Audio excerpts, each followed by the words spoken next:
Yeah, 1 2 1 2. 1 2 1 2.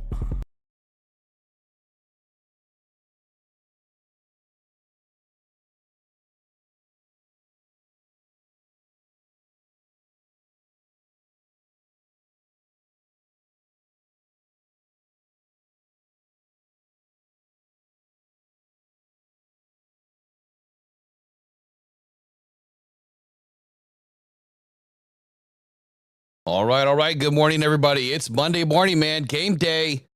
Welcome to the Rise and Grind Morning Show. It's a solo event today. Nope. Hey, got to turn that off, huh? Yeah, Eric's got to go to the doctor this morning, so he should be back tomorrow. Hopefully, right? Should be back tomorrow. But either way, man, the show goes on, and we got a lot to talk about today. Huge games yesterday, especially for some teams in the NFC North. One had a really good day, and, well, one didn't. Well, actually, two had really good day, and one didn't. A little unexpected to lose against the Browns, but I've been warning everybody about this defense from the beginning. This is a tough defense, and they showed it yesterday. That is not an easy win for the Lions. Right after this game tonight, moving on to the Browns, we can't just check that one off on the list, but the Lions are going to have to win that game too. Here's what I'd like to get into today. Released keys of the game this morning. First run went okay. It's not perfected yet, but we'll have it. We'll have it down by next week. It'll come out every game day at 6 a.m. or 6:30, whenever I released it. That's when it'll come out every game day. So that we get the actual final keys to the game with a few extra points, injury report, and things of that nature in the final report. So keys to the game, we're going to go over that a little bit today. Not all day, just a little bit. What Tim 20Men is saying about this game. Tyleik Williams, in what I believe is his biggest game of the season, starts today. And when Ali McNeil gets back, which could potentially be next week, it could be week 5. We're not sure yet. The window has not been opened. But as Ali McNeil said, if he had to play, he feels confident, feels that he could play, has confidence that he could play right now. And then what happened? What happened the last time we were in Baltimore? Let's peel back that scab a little bit. I'm sure it's kind of healed by now, but let's open it up. Let's create a new one. Let's talk about it and review what exactly happened. If you haven't looked, I think you might be a little bit surprised as to what happened in that game comparatively to what we believe might have happened in that game. I think there's a little bit of a different story. Now, last week, I tried to run through a little bit of it. I ran through some of the stats that happened in that game. Obviously, we know our defense didn't hold up, and the offense couldn't put it in the end zone. But we'll explain exactly what happened. And then trade targets already. I'm seeing some ridiculous things out there about some trade targets for the Lions. Go figure. I thought clickbait season was over already. I thought free agency was over and all that blah, blah, blah, blah, blah was over. I guess not. So we'll talk about it for just a moment. Today's Monday, and we'll have NFL 30 at 30 coming up on the 30s. So we'll do a little bit of a recap what happened over the weekend with that too. We'll just see how the day goes. I plan on opening up phone lines pretty early because this is a big game. So if you want to talk about it, be about it, pick up the phone and call. And when you see this on the screen right there, that means phone lines are open, but they're not open just yet. So you should be looking up here somewhere. There should be something popping up on the screen. All right, let me get the chat open. And while I'm doing that, we'll be right back here in 30 seconds or less. It's game time, Detroit, and you found the right place for the latest Detroit Lions news. So hop on in and take the ride to Super Bowl 60 with Rockhound Detroit Lions. Join Will Rock, Eric Rintamaki, and Riley O'Brien today on the Rise and Grind Morning Show. Good morning.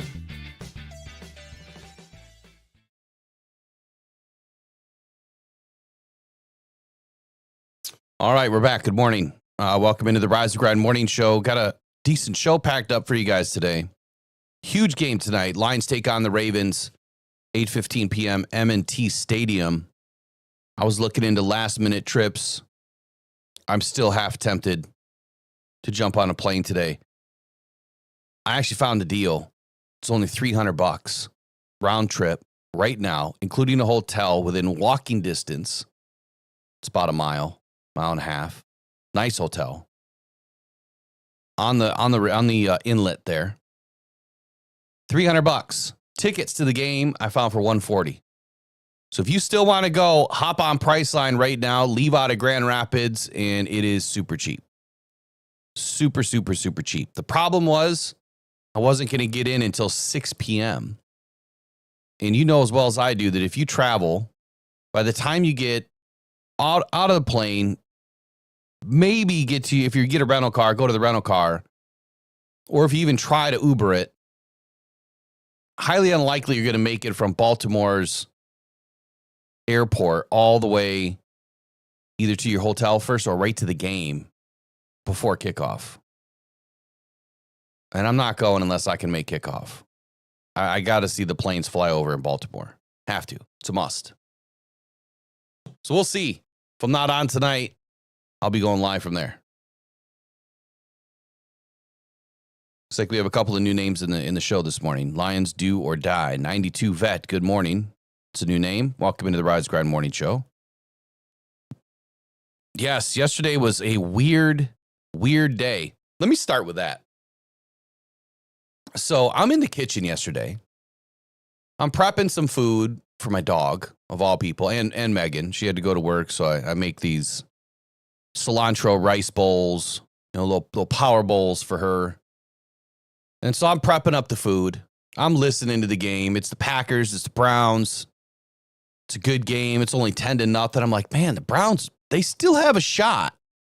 They just can't move the ball. Like they can't get it in, into the end zone.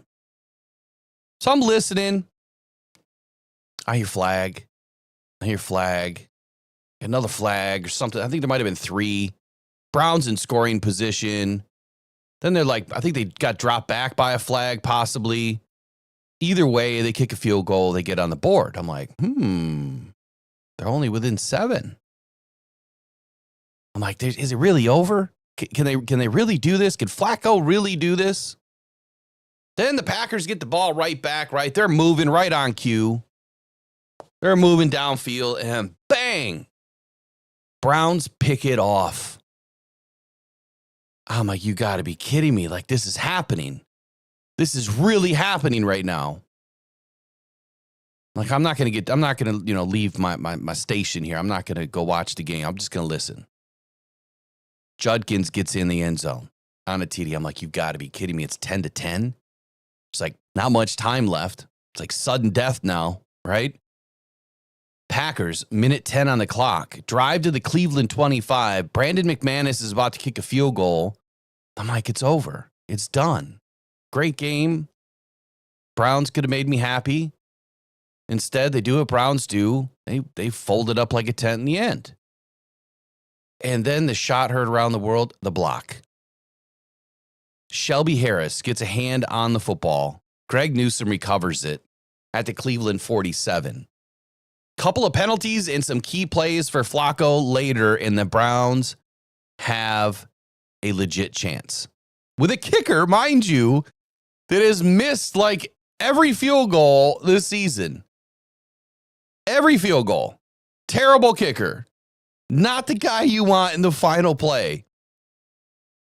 And then I'm thinking, okay, before that, I'm thinking, and I tell Megan this while it's happening, I'm like, I swear to God, if Flacco throws the ball over the middle, I'm going to melt down. I legit said that. I said, you cannot throw the ball over the middle here. Everything's got to be an out route. Throw it out of bounds. Who cares? There's not enough time. Well, I guess the Browns practice this very much because Not only did he throw it over the middle, and I'm like, oh, forget it. It's over. I just turned around. But they got up to the line in like record time. I've never seen an offense get up there that quick, the ball get handled that quickly by a ref, and they're able to spike it and move on to the field goal. Record pace. I've never seen it done that quickly. And quite honestly, if that game were anywhere else, I'm just saying, that ball doesn't get placed that quickly by the ref. And that game's over. Clock runs out. Just saying. Thank you. I don't even know who the refs were in this game, but great job. Absolutely great job. What a beautiful win. What an absolute beautiful win for the Browns. No respect. And yeah, I still don't have any respect for the Packers, man. Like I said, they're going to look good in the beginning, and they're going to fizzle out in the end. They faced a tough defense yesterday. They got a win against the Lions in the opening week because we just weren't ready. You know, Dan Campbell didn't have this team ready. I'm sorry. He didn't. We look terrible. We look flat. Especially when you walk into week 2 and you look that good, even though our defense still wasn't that great. But man, that totally put a smile on my face. And so then the TV switches, right? Or the channel changes or whatever. And I hear another block. I'm like, what is going on? And so I look around up here at the TV and there's Aaron Glenn doing like some Pee Wee Herman dance down the sideline. I'm like, you've got to be kidding me. Not only is the Browns just beat the Packers, but now Aaron Glenn is about to beat the Bucks with a block again. Unfortunately, it didn't go that way. They ended up losing the game. And then I hear the Rams and the Eagles update. And another block in the final 2 minutes of this game. And this time, Jordan Davis picks it up, runs it 61 yards the other direction to seal the game. Insane day for block kicks. 3 in the final 2 minutes. That's football, man. That's why you love football right there, is anything can happen. And you know what kept running through my head was Matthew Stafford getting crushed in that one play against the Browns. You know, I think he broke his shoulder, separated his shoulder or whatever, and then wins the game at the end. That's what I kept thinking about for some reason after those plays were running through my head, especially after the Browns took down the Packers. That's what football's all about, man. All those memories, all those good times of listening or watching your team win. Great stuff. Great stuff. Absolute pleasure of a football weekend this weekend. Let's hope it continues tonight. Maybe a little less theatrics in the last 2 minutes, unless it's the Lions. But we need to win tonight. We have to continue. It was a great weekend of football, and it has to finish with a Lions win tonight. It's a must.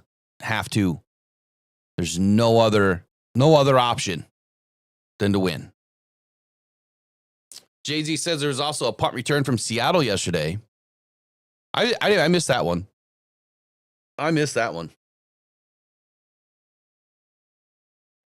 Yeah, so let me ask you guys this question, because I didn't look at the I probably did, but I don't remember the over-under, or who was the favorite. And obviously the Packers were the favorite over the Browns, but by how much? So Attila put in there that the Lions are 8.5-point favorites already over the Browns. Yeah, no, I don't think so. I really don't. That's a tough defense. The Browns have done one thing right, and that's defense. But if you look at Myles Garrett and what he did, I don't have his stats pulled up.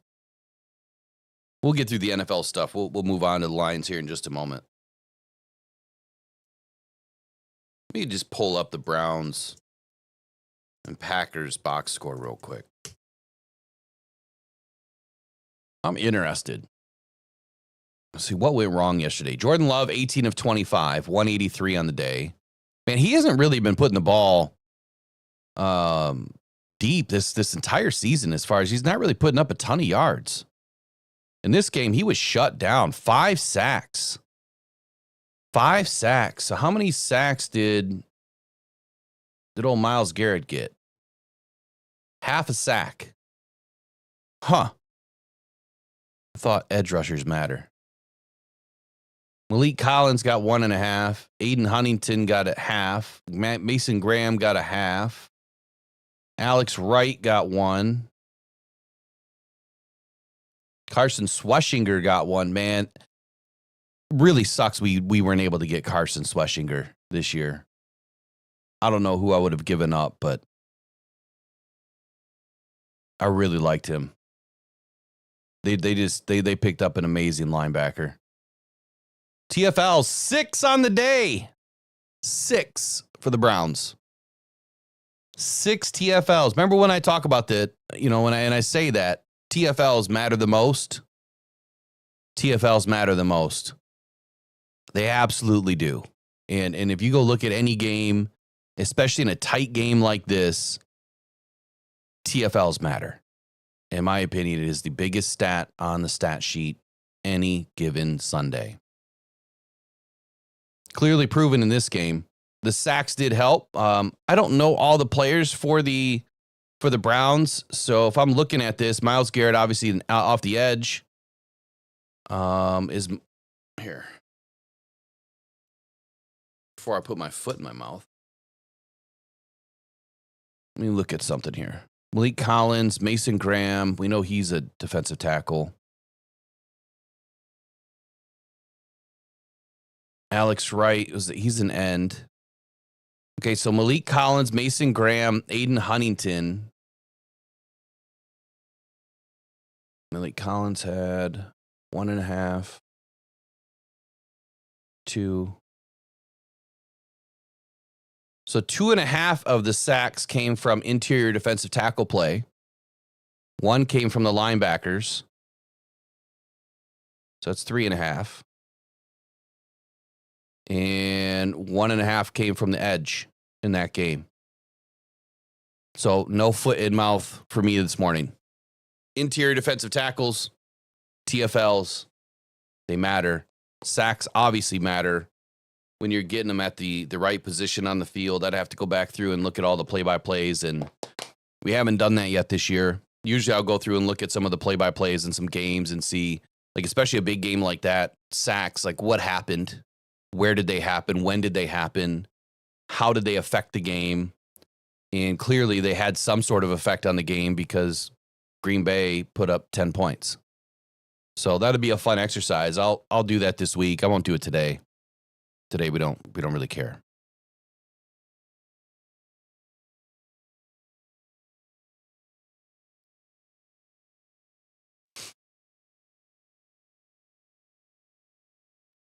Man, I'm so excited about tonight. Really excited. All right, up next, let's get into trade targets for a moment. So we're going to go Detroit Lions rumors here. Let's get into trade targets. I came across this article, and it had to be probably the dumbest thing I've ever read.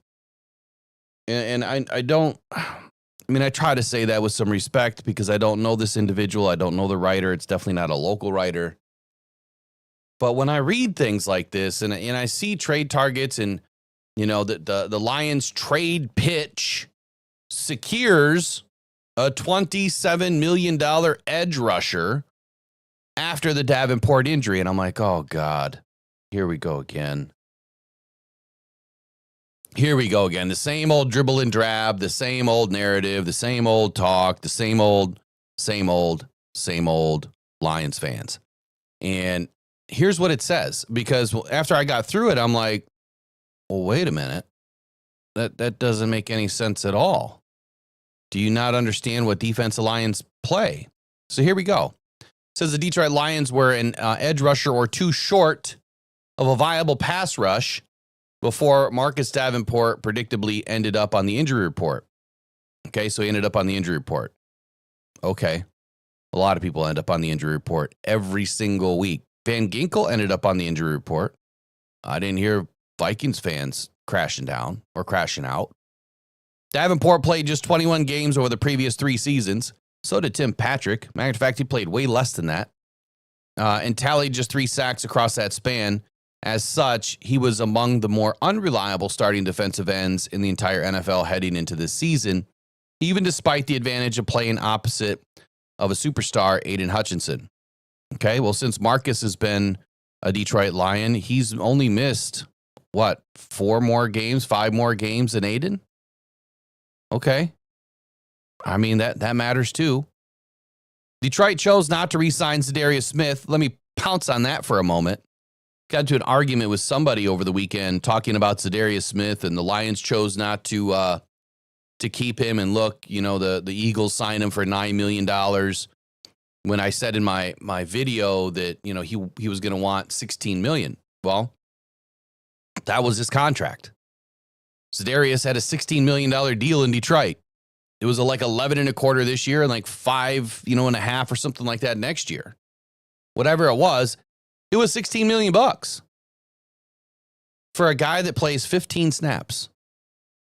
That's what he's averaged in Philly. 15 snaps a game. So, yeah, you're darn right. There was no way that Brad Holmes was going to pay 16 or even $9 million for a guy that plays 15 snaps a game.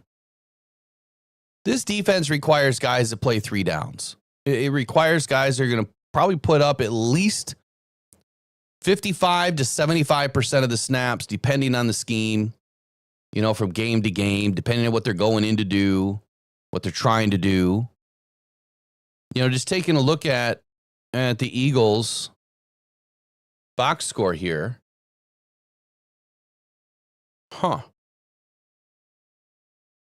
I don't see a player by the name of Zadarius Smith even on the box score. Nowhere. Not mentioned.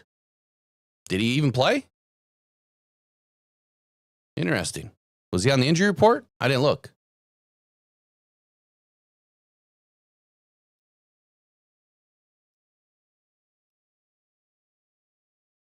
Point that I'm trying to make here. The point that I'm trying to make is it wasn't going to happen with Zadarius Smith unless the deal was too good to be true, right? He wouldn't have been the answer. He's not the answer. And so if you think that he was the answer, I'm sorry, we're just going to have to agree to disagree. And then they say in this article that they let the top free agent pass rusher, Jadeveon Clowney, ink a deal with the Cowboys. What has he done? What has Clowney done in Dallas so far this year? Absolutely nothing. He's always been a character issue. Maybe not as much in the last 5-6 years of his career. He's a one-year wonder, dude. It's all he is, man. He goes from team to team to team to make a few million bucks every year and doesn't really produce a ton of anything. Matter of fact, this year, I don't even see him listed. I'm trying to find stats for this year on him. I don't even see him with any stats. I don't even see a stat line period for him. And I'm just doing a quick search. I'm not diving deep. Let me look at PFF just to make sure. Yeah, no stats, nothing for 25. Okay, so as the article says, Detroit chose not to re-sign Zadarius, who is now a Philly, and then arguably the top free agent pass rusher, Jadeveon Clowney, ink a deal with the Dallas Cowboys, both of whom have 0 stats yesterday in week 3. The Lions traded for Smith ahead of last year's trade deadline. Regardless of Davenport's health moving forward, the team has plenty of incentive to consider the same before the option evaporates on November 4. That I agree with. I do believe that the Lions, Brad Holmes, will be making a trade this year again, only if we are in contention. I'm sure that's what Brad's waiting to see. Is this team going to be in contention this year? I mean, we're getting Aleem McNeil back here pretty soon and Josh Pascal right behind him or maybe before him. Who knows? We'll see. Then one of the best players potentially available is edge rusher. Get this. Jaylon Phillips. What? Jaylon Phillips? How does this make any sense at all? Did I fall and like hit my head? And am I missing something here? But isn't Jalen Phillips a linebacker?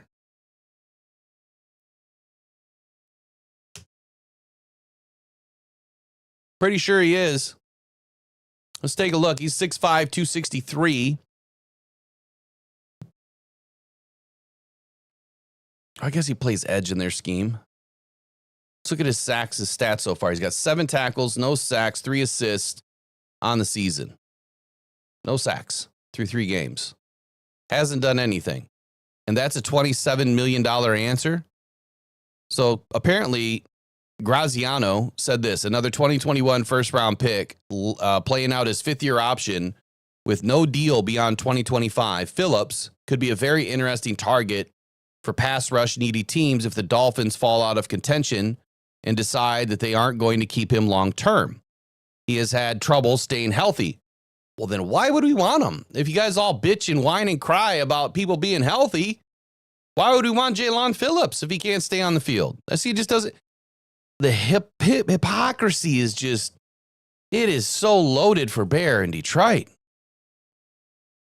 Anyway, he has had trouble staying healthy, but he's healthy right now. God, what an oxymoron that is. And a prorated portion of his $13.25 million salary wouldn't be too erroneous in a league in which everyone's always looking for edge rushers. Well, I mean, yeah, they are. They don't grow on trees. That's the other thing, man. It's this position is just one of those positions in the NFL that is so hard to find guys that are dominant, to find guys that are elite. There's only a handful of those in the league. And quite honestly, there might be 25 out of the last 30 years that you could say are elite on the edge. Legit. Probably 25. I have a whole list of them. That's how I built my metric system, was based on the most elite all-pro defensive ends and how I view and how I look at the defensive end position. So interesting, man. I just, probably the dumbest thing that I've read in a while is that a guy that's not healthy often, you want to bring him to Detroit and pay him $13 million or a portion of that $13 million contract this year. Just doesn't make any sense. I mean, if you're trying to put bodies on a team, okay, I get it.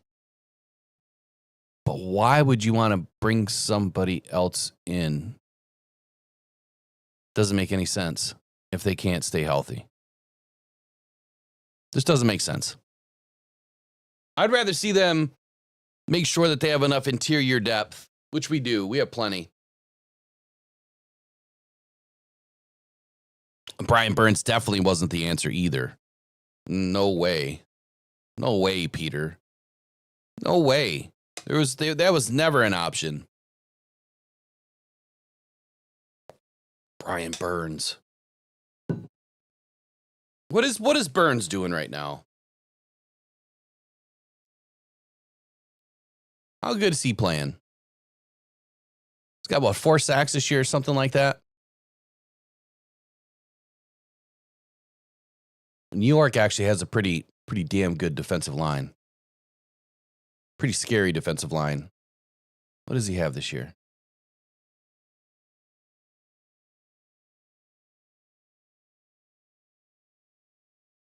Let's take a look. He's got 3 sacks, at least according to PFF. 3 sacks. He's got good grades this year. See, last year, really good grades. 23, good grades. 22, good grades. 21, decent grades. His run defense is starting to get better. We know that is an absolute non-negotiable factor to your plays. You got to be good against the run. He's played in 119 snaps so far through 3 games. I'm wondering what his percentage to snap rate is. Like how many snaps he's actually playing. He's 6'5", 250. So he's not quite the big end. But to pay somebody like that, the answer is always this. Who are you losing? Right? Who are you losing? You losing Brian Branch? Probably. You going to be able to re-sign Jack Campbell? or Jahmyr Gibbs? Probably not. So who are you losing? You getting rid of Aiden Hutchinson? That's a likelihood right there. That's a possibility. Might have to get rid of Aiden to bring some of these free agents in that everybody wants. I know I'm not paying Aiden $53 million. I would never write that check. Nope, never. Too much. It's too much for one position that's not named quarterback.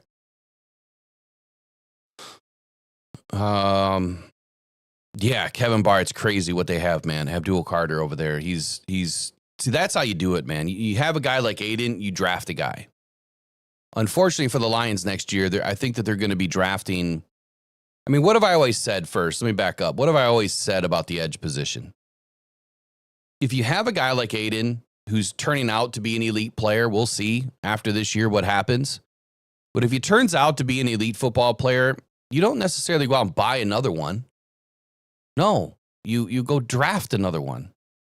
You draft one because that salary is going to be an average of, $4 to $6 million a year versus $40 million a year or more, right? Or even if you get, let's say you get another top 15 edge to put out there next to Aiden, that's still $30 million, $25 million a year.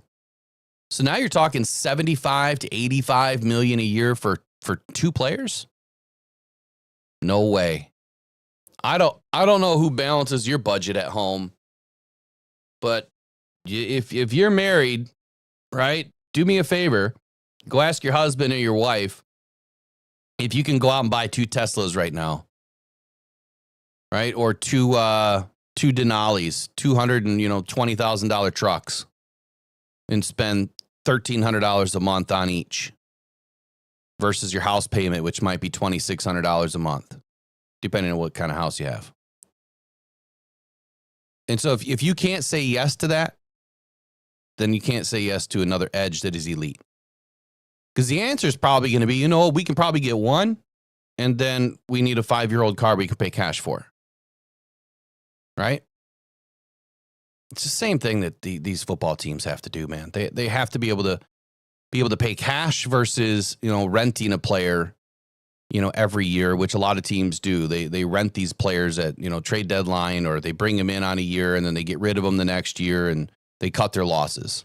That is part of the equation. You bring a player in, like Trey Hendrickson, I said, is the only player that I see that the Lions could bring in at the trade deadline if the number is right. If the trade cap, the draft capital is right, and the Bengals fall out, which is likely. Now you get what you get, and you don't throw a fit. You know that it's going to cost you $30 million minus however many games he's played. So if you're talking trade deadline, that's probably right around, let's just call it $15 million for the rest of the year. And you're probably going to have to give up a future third at a minimum to bring him in. That's still too much for me. But if you're thinking that you need to make something happen, if you go down a couple of guys, if Davenport doesn't make it back, which he will, he should, then that's what you do. But I don't think it's the answer. I don't know why we are so caught up, why this fan base is so caught up in one position. Let's talk about the rest of the positions that are so great on this team. And let's also talk about the fact that this defense is not built. It's not just built around one position. You have 5, 6, 7 elite guys on this defense that Brad has blessed you with, right? Both through the draft and free agents that he's brought in. Not many teams can say that. Hardly any teams can say that. This defense is about having guys everywhere. Because if you are weak anywhere, good teams will beat you. All you need is one weakness. 1 or 2 out of 11 guys that have a weakness. And a good quarterback and a good coach will find a way in a Super Bowl, in the playoffs, to beat you. Look, we just got beat in week 1. Do you really think that the Packers are that much better of a team than the Lions? No, but they found a weakness, didn't they? And let me help you here too, because this is what we're going to talk about with the Ravens today a little bit. I did some tape review with some members over the weekend. And by the way, I apologize to Brent Layton. I don't know if he's in this morning, but I apologize that the members only film review, I don't know how it gets changed, but I put it up as members only. And then when I go to start it, it's like YouTube changes it. I don't know how it's happening unless I'm really screwing something up, which I don't think I am. Then it got changed. So people got booted out of the members only film review. So I apologize if you were one of them. But for those of you that were in, can you help answer a question for me? So I'm not the only one pounding my chest about this. Did I not show everybody what you can and can't do against a guy that can run like Lamar Jackson? Did we not show what works and what doesn't in the film review? And even furthermore than that, did we also not show the fact that Lamar Jackson isn't even holding the ball past 2.5 seconds? He had 3 deep shots. And you know what? Here, matter of fact, I'll even do you one more solid. I took a lot of time to go cut some film and wrote an article about it. And this might be one of my better pieces, I think, that I've put together. Do me a favor, go subscribe. It's free. It doesn't cost you anything. Just like subscribing to this channel is free. But right here, here's an article that explains pretty well what you can and can't do against Lamar Jackson or any style of an RPO in the NFL. And in there, you're going to see 3 pieces of film. And they're 3 touchdowns, a 23, a 24, and a 42-yarder in week 2 that Lamar Jackson threw. Didn't move. Outside of one, he scrambled a little bit. But Myles Garrett was ineffective. The Browns' defense, ineffective. It does not matter if you have the best defensive end in the league, which Myles Garrett is. You couldn't stop the Browns. Look at their defense that they just put on the Packers yesterday. It's a really good defense. We can't just say, oh, it's just the Browns. Yeah, they don't have an offense. If they had an offense, they're probably, if you would have put the Lions offense with the Browns defense, we're probably going to beat everybody. Our defense is really close. Really, really close. But what the Browns have showed this year is domination at all levels. They just need an offense. So, I mean, the Ravens did put, quite a few points on them, right? But they do dominate from a lot of different areas against teams that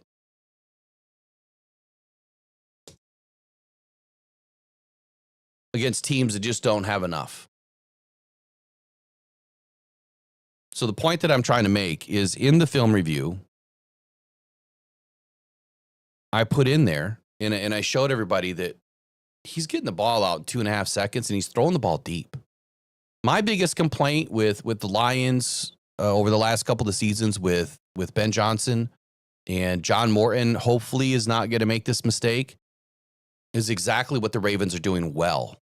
And that is when you get to the 23, the 25, the 27, whatever it is, not the red zone, but just something under the 30-yard line, you need to take shots at the end zone, right? You need to be in shotgun, quick snap, 2-step, 3-step drop, whatever it is, balls out. That's what Lamar Jackson is doing. You cannot sack him in 2.5 seconds. You can barely get a pressure in this league in 2.5 seconds. So if he's already got the ball out and he's scoring touchdowns in 2.5 seconds, what does it matter if you have 5 of the best edge rushers all on your team? They are not going to affect the game at all. There's ways to beat these guys, and clearly it's being done. But what matters? What matters the most in the NFL is pretty simple. Secondary. If your secondary is really good and they can turn up interceptions, they can stay sticky, now your edge can start to get home. See, the NFL landscape has changed. It used to be you had to worry about one really good left tackle covering the blind side of a right-handed quarterback. And so you would kind of go all in, right? And make sure that you had an edge rusher that could compete on the other side. Send him to the right tackle. Get after the quarterback in his face. Push him to the other side. Now you're going up against two elite left and right tackles on more than half the teams in the NFL. So it's not as easy as it used to be. And defensive ends just don't grow on trees ever. And so what matters? Having a defensive secondary that can make the quarterback hold the football. See, against the Browns, had they held the football just for a little bit longer, looks like we're really close on likes. I'm going to dial the ads back today because I don't want to get you guys inundated with a bunch of ads. What was I just saying?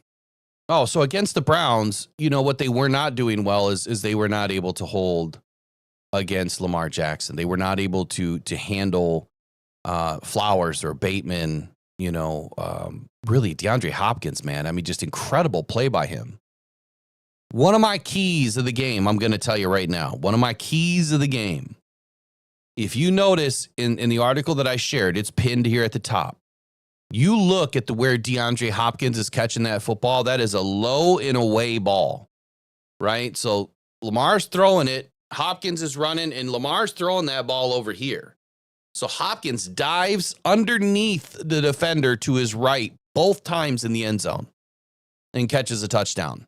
If I'm DJ Reed this weekend and if I'm on Hopkins, if I'm traveling to the end zone with him, covering him, and I'm hip to hip with the guy, Hopkins is still going to catch that ball because that ball is going to come at your knees to your right side. So what do? If you're watching his eyes or if you start to watch his hands, that's when you have to dive with him. You have to dive to the right and just get your hands in front of the football. You might sell out. You might miss, but he's going to catch that ball either way if you don't do anything. So at least take the chance and just dive down to the right because that's where that ball's going.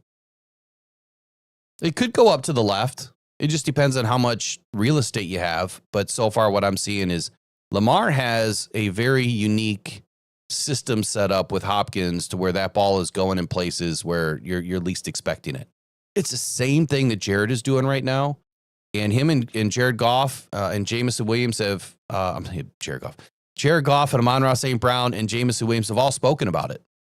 The communication level now, where they feel that they understand each other now, is those behind the back throws that you think are late, those aren't late. Those are intended to be there. And Jamos, and Amon-Ra said that they can stretch those even a little bit further. They've been working on these late hand throws, at least as reported by them, working on these late hand throws to where the ball's coming in, where it needs to be. And these guys are not showing anything until the last second. That's just elite mentality. And the fact that they have dialed it in to the degree that they have. If I ever hear somebody say that Jared Goff is not an elite quarterback again, I'm just going to go right after him. I'm sorry, because prove to me that he's not. Please prove to me that he's not. His stat says that he is. Where he's putting the football says that he is. He is pinpoint accurate 99% of the time. And I would honestly lean if there's an interception or a bad play, bad route, ball in the dirt. It's ball in the dirt either by design because he's just throwing it away, or there's a bad route, right? There's a bad route somewhere. Or there's a defensive penalty that maybe wasn't called. We've seen all three of those things happen in the last couple of seasons. But Jared Goff seems to field the blame. I would say go watch the film and you'll see something different. Absolutely, you'll see something different. All right, let me get into the chat here for a moment. All right, let me see here. I know we get spicy on the edge. We get spicy on the edge. Let me go all the way back. We don't need another Davenport. There you go. Must be talking about Jalen Phillips, Peter Van Larhoven. Nick P says Lions need to trade for Derek Brown, would be a Reader replacement and then some. I like that idea. Obviously, we're going to have Reader through this season. He's probably going to want, another payday. I don't remember how old he is. I think Reader's getting up there in age. So maybe he sticks around at a lower deal. I don't know. I've never had that conversation, honestly. Nothing to see here says Smith played 291 snaps for Detroit last season in what, 8 games? I think it was 8 games.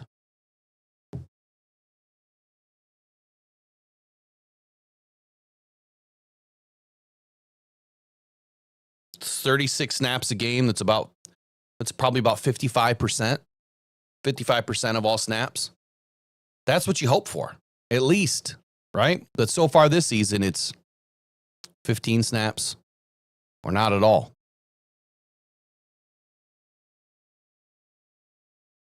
Talking about the New York Giants a little bit. Okay, so there is one player that maybe I totally missed on. And he's been a scratch. So the New York Giants.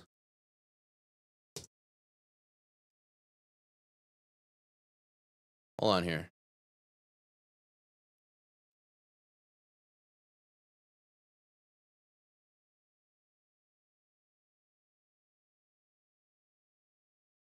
Of course, another article. I'm sorry, the Eagles. I don't know why I said the Giants. He was with the Giants.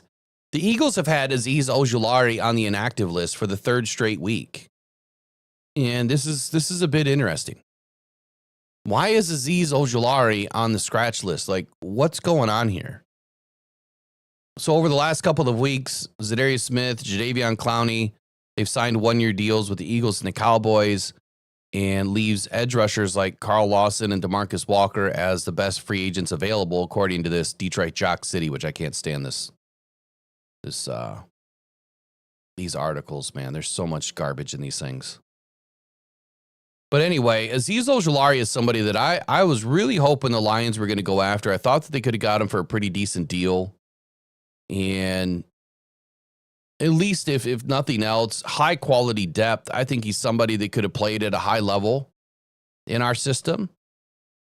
And maybe wouldn't have cost you, a ton of money, right? And I forget what he even signed for.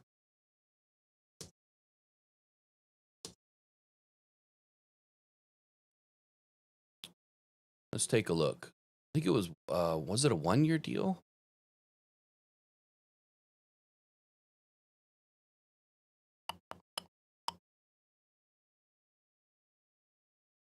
No. Was it? Yeah, 1 year, $3 million. So I'm not sure what the hell's going on with Ojulari, but he also had some injury issues. And this to me is just reeking of opportunity. If anybody could turn this guy around, I do believe it's the Detroit Lions. And if you are looking for depth at the position, you have the injury history there that you're going to have to worry about, like everybody. But if you need somebody, I mean, Ojulari, maybe you get him for a 6th round pick right now. That I think would be great edge depth, and it helps solve the problem of depth. It's not going to solve the problem of you needing or wanting another elite guy. But I'm just a little, mystified here that he's not getting any time. And if he's not getting any time, but Z's not really getting a ton of time either, it's kind of weird to me. But the Eagles know what they're doing, man. They know what they're doing.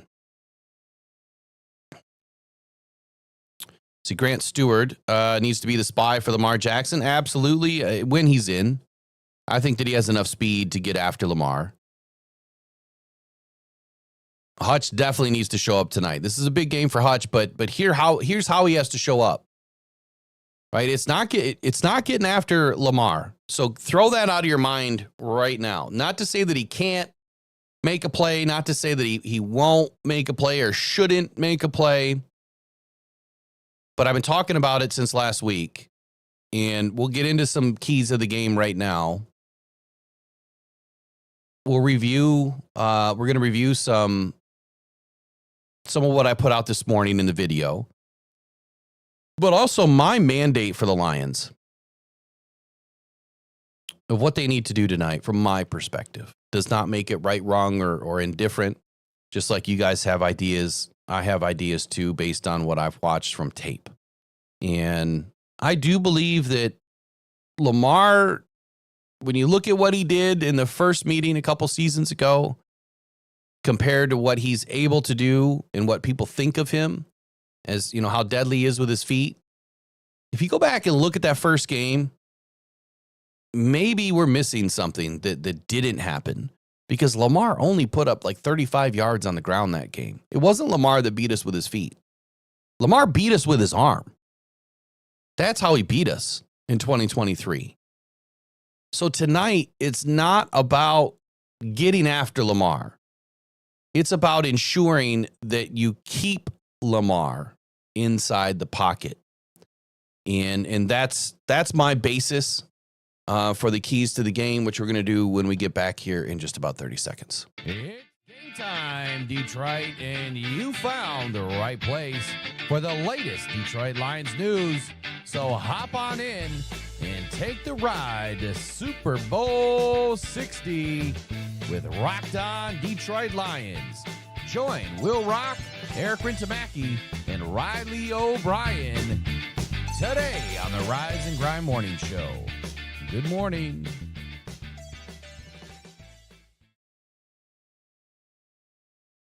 All right. Just got to look at something, see if I have it queued up or not. Thought I did. All right. So defensive keys to the game. Look, this game can get out of control in a hurry. It absolutely could. And I think that if you're trying to get too aggressive, if Calvin Shepard is trying to get too aggressive and he's sending too many blitzes, especially if he's using too many resources all at once, that's where it gets out of control. I think that the Lions, if they're going to send a blitz tonight, it needs to be a single package, meaning you have your front four that are trying to naturally win, trying to naturally get pressure, and then it's sending a linebacker. It's sending Brian Branch. It's sending a DB. But where the Ravens are doing well is vertical seam routes. They get vertical in a hurry, and Lamar gets that ball out in 2.5 seconds, and there is not one pass rush tandem out there in the league right now that is able to close down on Lamar in under 2.5 seconds. It just doesn't exist. It's never really existed. So my biggest key, and one of the things that we're going to talk about, is interior pressure. Tyreek Williams needs to have a big game. His biggest game to date. It's only week 3 for him. But this has to be a big game for Tyreek for a couple of reasons. Number one, he admitted to something that he was doing early in training camp. And this just shows growth by this dude. Like, how many guys are going to speak to, things that they do well in college that they're still trying to utilize at the next level, but it's the wrong thing to do, and admit to that. And he did. I thought that I put some of these in here. Where did I put it? Oh.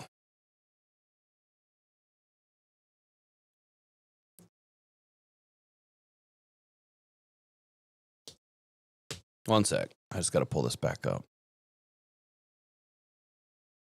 Question is, am I going to be able to find it again?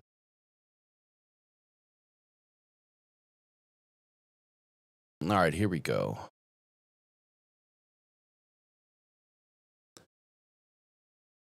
So Tim 20man put this out the other day. I was reading through it, and I'm like, man, Tyreek Williams, his stat record, or his stats in college were pretty dominant. But what he was asked to do between his first year and his third year were night and day. His first year, he was a pass rusher inside a defensive tackle's body, playing interior defensive line. And then the last 2 seasons, he was a run stuffer. So his stat line jumped early and then faded over the next couple of years as far as sacks are considered. But sacks are not the only answer, right? But he did really well in the run game. But what he said was this, which, man, I just, when I read this, I'm like, what a smart dude. What, even just sharp, right? He said that Lions defensive coordinator, here's what Tim said. Lions defensive coordinator Calvin Shepard convinced Williams, get this, he doesn't have to fill up the stat sheet to impact the game in his defense. Now, I'm not tooting my own horn here, but at the same time, I'm tooting my horn a little bit because that's what I've been saying about this team. It's what I've been saying about this defense. This is not about stats. Leave your stats alone. This is about the W. Every week, it's about the W. It's about the team, the team, the team. It is not about defensive player of the year. It's not about stat king, stat leader. It's not about any of that. What it's about is exactly what Sam Laporta talks about. There's a lot of mouths to feed on this offense. Jared Goff puts that ball around wherever it needs to go, and we block. Why do we block? Because we want to win. And if he said almost identical quote. I'm not going to be able to remember it verbatim, but he said if you were to ask J-Mo, in a game, hey, you're probably going to only get the ball 2 times in this game. You're going to get 100 yards and a touchdown and a W, or would you rather get, 10 passes and a loss? J-Mo's going with the W all day. So he said something similar to that. Not exactly, but that's kind of what I read out of it. Pretty close. That's what this team is. We're going to block downfield for our guys because they need to score. We need to win the game. I don't care about me. I care about us. Same thing in the defense, man. Here's what he said. Tyleik Williams says, leaving that mindset of, I have to make the play to have an impact on the game. I'm sorry. Shepard said this. Leaving that mindset of, I have to make the play to have an impact on the game. Coming from being a college player and a dominant college player to understanding his role and how we see him making plays, I think that's the biggest progress. And I appreciate the player because that's hard.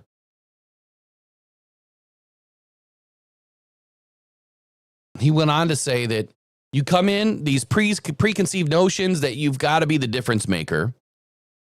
Well, this is what a 3 technique, a nose tackle. This is what you become. This is the way you become a difference maker for us, and it showed up. And so Tyleik is under the understanding that, what he used to do at Ohio State is not what's expected of him in Detroit. What's expected of him is to be in the right place at the right time. It's to make the plays when he has an opportunity to make the plays. And it really showed up against Chicago on a 3rd and 1 and a 4th and 1, both quarterback sneaks that were stuffed by Tyleik Williams. Shepard said that, those are quarterback sneaks. The percentile is in the 90-something percentile in this league. And that play got stopped largely due to that player, talking about Tyleik Williams. Williams also had that critical pass defense on a 4th down play where he got his hand up, knocked the ball down. And then this is what Tyleik said about all of it. He says, definitely at Ohio State, I racked up a lot of tackles because we played a different style of defense. In training camp, I was doing what I was doing at Ohio State, and I was kind of creating gaps. Oh, no. Can't do that. Shep told me, quote, if you hold your gap, plays will come to you. It's taken me a little while to get used to it because I'm so used to escaping off blocks. But it's better for the defense as a whole when I'm not creating big gaps. It's a learning process, but it's going to help me. He gets it. When he's trying to create gaps for him to run through, right? For him to get after the quarterback, for him to get after the running back, what is that doing? Especially tonight. You open up that BC gap or even the D side gap, outside the tackle, where Aiden is. If you open up those gaps, that is a lane for who, Lamar Jackson, to step up into. And two things are going to happen. He's either going to step into a left side gap, left side of the offense, right side of the defense, and he's going to run. Or he's going to step into a right side gap, and he's going to get horizontal to the boundary, and he's going to throw the ball downfield and hurt you. Or he's going to tuck it and run. Those are like your three options with Lamar if you leave him a gap. So that is why tonight, when someone said Aiden needs to show up, you're darn right he does. He needs to show up at the same level as Lamar Jackson. If he gets too deep, I know I've said this a couple of times, but if he gets too deep, for those of you that haven't heard this, if he doesn't mirror Lamar Jackson's drop, then you're going to leave an opportunity for a gap to open, and that little crease of daylight is all Lamar Jackson needs. Now, do me a quick favor. Put a thumbs up in the chat. Put a thumbs up in the chat if what I'm saying is relevant. Aiden Hutchinson takes a wide arc to the quarterback. Aiden Hutchinson gets deep behind quarterbacks on a lot of plays. Aiden Hutchinson ends up on the other side of the defense quite a bit. Aiden Hutchinson is also a damn good football player.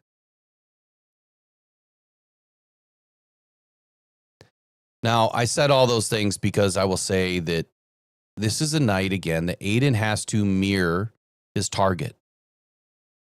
If Lamar is, and I'm expecting Lamar to get deeper tonight.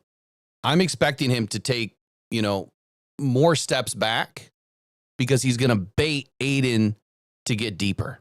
And when Aiden gets deeper, that D side, C side gap opens up, and that's where Lamar steps up and he's going to hurt you. In the film, in the article that I posted up here, you're going to see where Lamar only really escapes one way, and what he does, he baits everybody to the right, and then he puts the brakes on, goes back to the left, sets his feet, drills it downfield for a touchdown. 42 yards. Incredible play. So I'm not worried about his feet as much as I am worried about what his arm is going to do downfield if our guys are not holding. If the secondary does not hold tonight. And I don't mean holding by committing penalties. I'm saying play stiff defense, sticky defense. Have to be sticky tonight. But here's what Calvin Shepard has to do. Calvin cannot leave us in man-on-man tonight. We have to play about 70% zone in this game. If you look at the plays that have beat the Ravens on the drives that they haven't scored, it's largely because they're in a zone. They're in a too high seam, a too high scheme with the safeties, cover 3, cover 4. And that's why I said in this article that I'm looking at this from the perspective of, utilize your 2 safeties and 2 corners to kind of play off of each other. Do a little bit of match quarters in this game.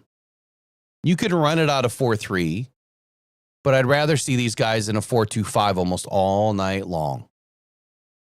All night. I want to see, 5 DBs in this game. Yes, that is going to make it a little bit more difficult to take down Henry.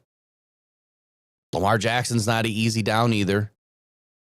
But that will also give us the opportunity to stress the back end of the defense. Stress the back end with our defense holding the offense accountable and making sure that we keep everything in front of us, not allowing the big plays.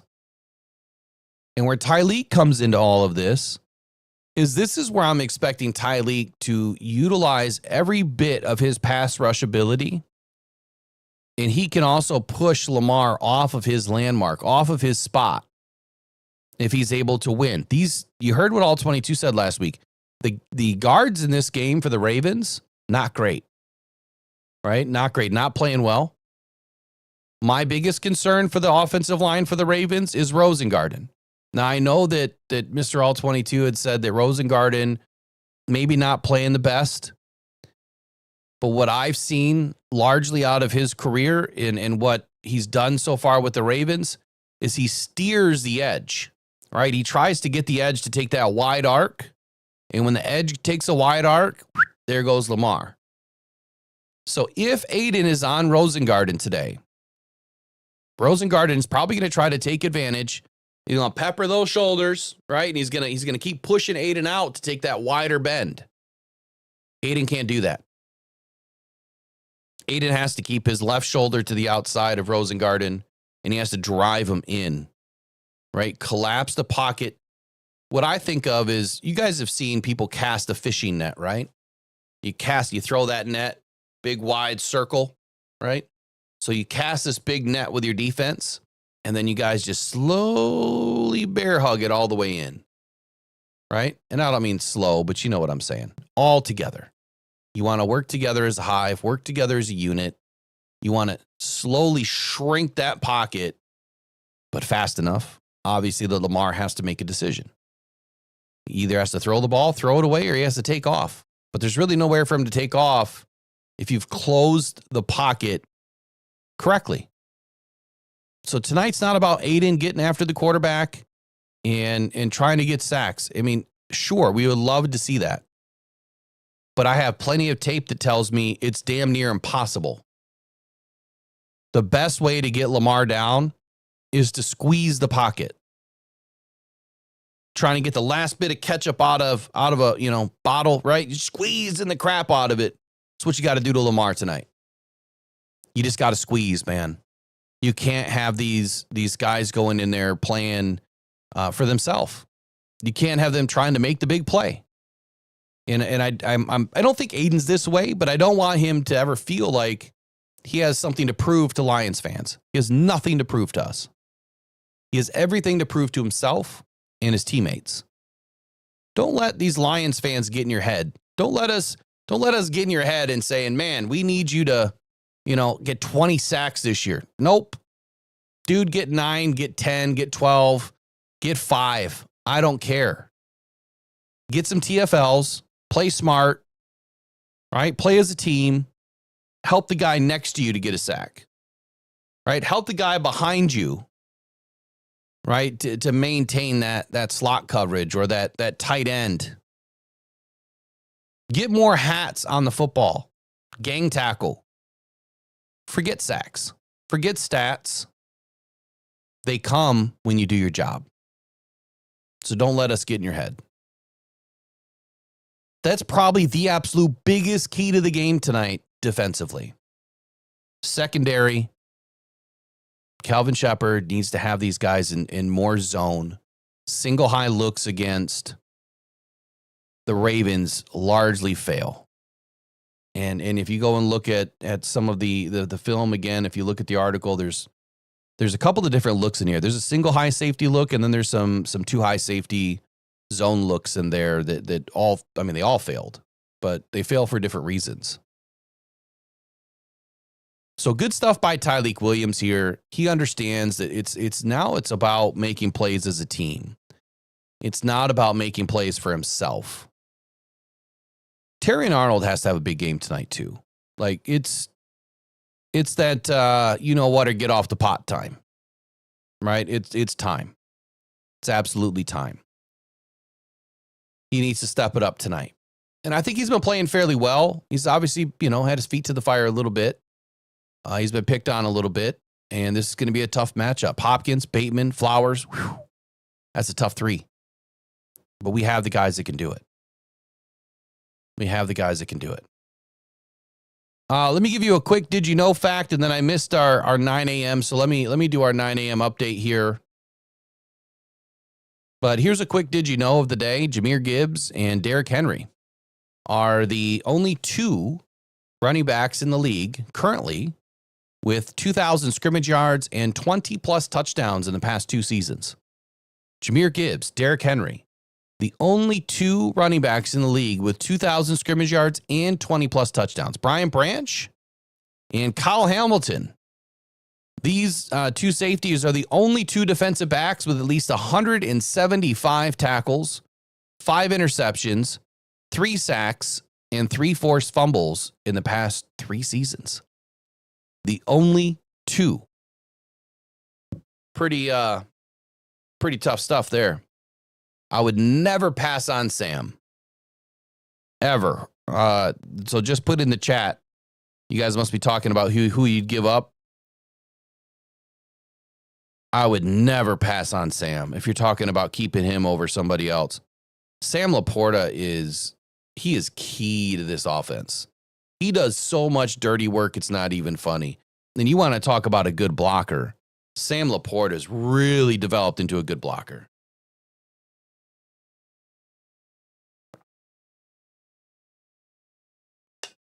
Look, the Lions aren't going to lose anyone unless they go and sign a, $30, $40 million edge rusher. Then they will.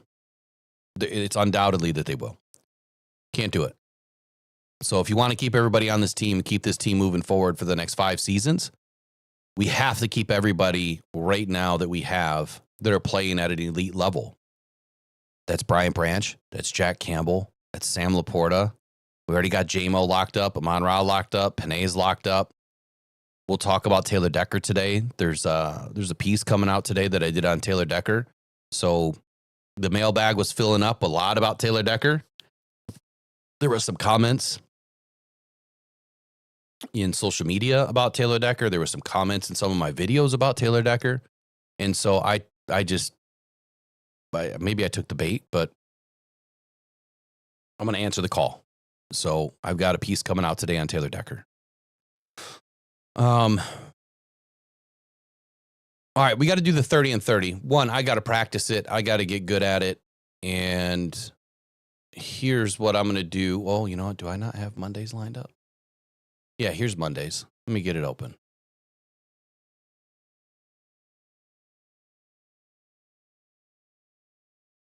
All right, quick recap. Be right back. Pressure by Hutchinson. He goes down again.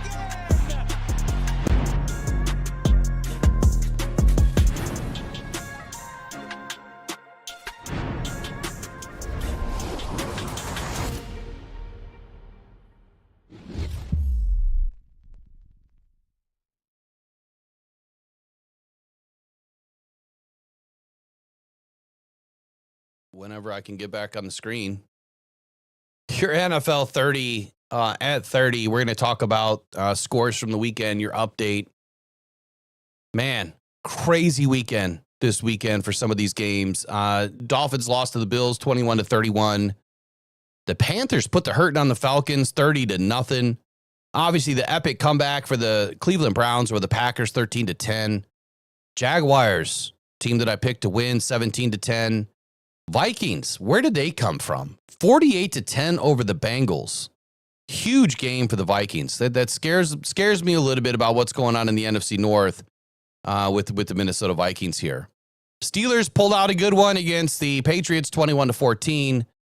The Eagles, man, they won a thriller against the Rams 33-26. Buccaneers pulled one out against the 0-3 Jets 29-27. And those poor Titans. Colts put it on them 41-20. Commanders 2-1 right now, 41-24 over the Raiders. And by the way, it's not Ashton Gianti's fault. If you have him for fantasy, if you're a Raider fan by chance, it's not Gianti's fault. Look at that offensive line. They're horrendous. Chargers. Lions Super Bowl is what I predicted this year. Chargers 3-0 right now. 23-20 over the Broncos. And your Seahawks. I picked a big upset. My upsets got slaughtered this weekend. Seahawks 44-13 over the Saints. And then the Bears. We'll come back to the Bears. How about the 49ers pulling out a one point win over the Cardinals 16-15? And then the Chiefs 1-2 right now. At least they're not 0-3. But the Giants are, and the Chiefs pulled one out 22-9. Then there's the Bears. Bears put a hurting on the Cowboys, got to 1-2 right now, 31-14 over the Cowboys. And man, was I surprised to see how well they played yesterday. They played really well. To kind of do another Bears update, if you will, for your NFC North report. I don't know if you caught the Bears locker room celebration. Any of you guys catch that? With Ben Johnson?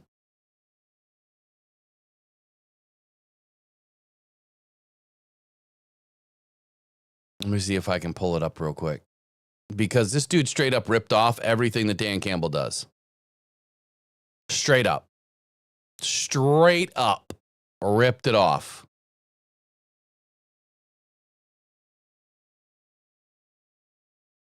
Everything that Dan does, Ben just took it. What a punk. What an absolute punk.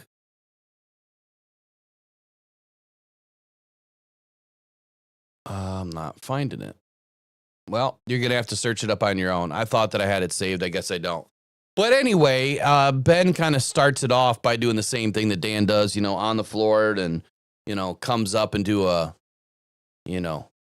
chaotic scene in the locker room. Ben. Copying the cats, like L. Mueller says. Absolutely. Did seem very similar, like U of M dad said. Absolutely, man. Ben. Good win. Great win for the Bears. Packers obviously losing to the Browns. Vikings pulling off a crazy win without their quarterback. Makes things really interesting in the North. It really does. Tomorrow we have one more 30 at 30 for the day. They're supposed to be on the 30s. We're going to do a little 30-second update. I know that first one is a little bit longer than 30, but try to give you 30-second updates on your daily news, recapping some things throughout the week, things that happened the day before, keep everybody up to speed so that you can get all of your news here, or the majority of your news here, to kind of give you an overview of what happened over the weekend, and with all the games around the league. So we're talking Ravens. All right, let's get into my keys of the game. I put some graphics together. And yes, Maureen, if you're in here, I don't know if you're in here today. I think I fixed it all. I don't think we have any spelling mistakes anymore. So let's get into it. All right, overall records and rankings, your team-by-team breakdown by Rockhound Detroit Lions is this. Lions, again, all of this was done before the 1 p.m. games. So all of these stats, all of the,